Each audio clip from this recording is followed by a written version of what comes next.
Bienvenidos hoy a otra historia de terror en la pensadera. Hoy la historia de Chico Javier, un medium que a través de rituales de psicografía se comunicaba con los espíritus. Esta historia acontece en una noche oscura en la cual Pedro Leopoldo, conocido como Chico Javier, el medium más famoso de Brasil, se preparaba para una sesión de escritura psicografiada. Para quienes no lo sepan, la psicografía es una técnica a través de la cual los mediums creen que los espíritus toman posesión de ellos, en especial su mano, para escribir mensajes desde el más allá. Chico ya había realizado estos rituales cientos de veces, conectándose con centenares de espíritus que traían mensajes a sus seres queridos para darles así tranquilidad. Sin embargo, esta vez fue diferente. El ambiente se sentía pesado, oscuro, agresivo, cuando de repente él siente que un aire helado atraviesa toda la habitación y apaga la vela, la cual era su única iluminación en su proceso de psicografía. En ese momento, Chico intenta calmarse, cierra los ojos y respira profundamente. Pero lo que encuentra no son palabras consoladoras de un espíritu. Por el contrario, siente un escalofrío profundo que recorre toda su espalda. Empieza a notar que las sombras en las paredes donde él está empiezan a moverse. Y empieza a escuchar una voz siniestra. Sin embargo, no era una voz conocida, no era una voz familiar con la que ya hubiese hablado anteriormente. Esa voz hablaba en un tono oscuro, frío, amenazante. Lo único que él sabía en ese momento era que, tras sus muchos años de experiencia, no se sentía capaz de reconocer de dónde provenía esta voz. De repente, una figura aparece en la habitación, justo al frente de él. Y como en muchas ocasiones él creyó que era su madre con la cual se comunicaba constantemente, esta vez no lo era. No era una figura amable, no era una figura amorosa o conocida. Era algo muy oscuro. Era algo que parecía ser una mujer, con los ojos vacíos, el rostro totalmente desfigurado y flotando en el aire. En ese momento la figura empezó a avanzar lentamente hacia Chico.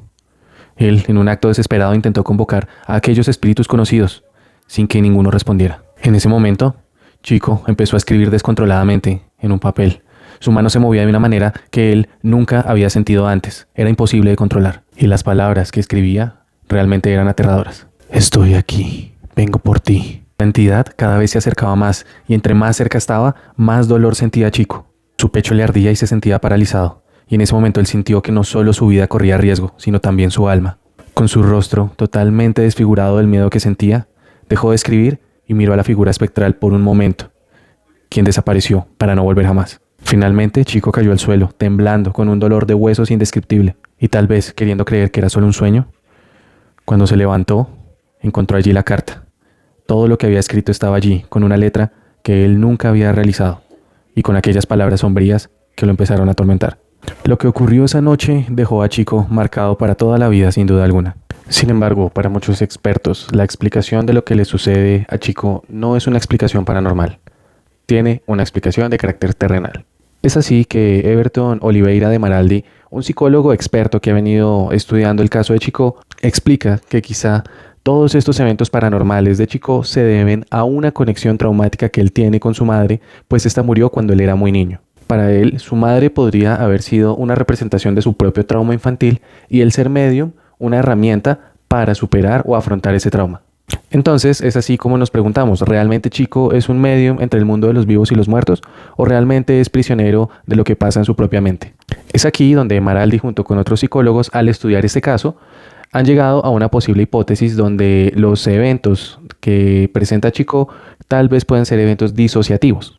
En este caso, la disociación es un proceso psicológico a través del cual la persona puede desconectarse de su entorno, de su contexto, inclusive de su propia identidad, como un tipo de respuesta al trauma, al estrés y al dolor que está afrontando. En este caso, es posible que esta situación ocurra con Chico en el sentido de que la pérdida de su madre junto a las difíciles condiciones de su vida podrían haberlo predispuesto para este tipo de fenómenos. Es así que Maraldi explica que Chico pudo haber vivido algo que en la psicología se denominan como eventos disociativos automáticos, en donde el individuo realiza acciones como hablar o escribir sin que la persona esté siendo realmente consciente de lo que está pasando en ese momento. Y este tipo de experiencias puede sentirse de una manera tan ajena que la persona puede estar absolutamente convencida de que realmente está siendo manipulada por fuerzas ajenas a su voluntad, como lo es el caso de Chico. Los psicólogos también han estudiado algo que se llama memoria implícita. Esto significa que, aunque no seamos conscientes de ciertos recuerdos o conocimientos, nuestro cerebro sí puede procesarlos y eventualmente hacer que surjan de maneras totalmente inesperadas. Es así que en este caso, las vivencias que tenía Chico podrían haber influido en lo que él consideraba sus psicografías sin que él fuera realmente consciente de esa situación. Es así que la ciencia ofrece una explicación distinta a lo paranormal, en donde lastimosamente estos eventos que tenía Chico realmente eran el resultado de un proceso muy profundo por el cual atravesaba su mente, relacionados con su historia de vida y con su faceta emocional. Finalmente, esta historia y el análisis que hacen estos psicólogos nos recuerdan lo complicado que puede ser el cerebro humano, la mente y las emociones al momento de entender y comprender qué cosas nos están rodeando y podemos entender que en este caso puedan ser paranormales. Sin embargo, este estudio no es definitivo, solamente es una aproximación de una hipótesis de una explicación desde la ciencia. Nos vemos para más historias en La Pensadera. Chao.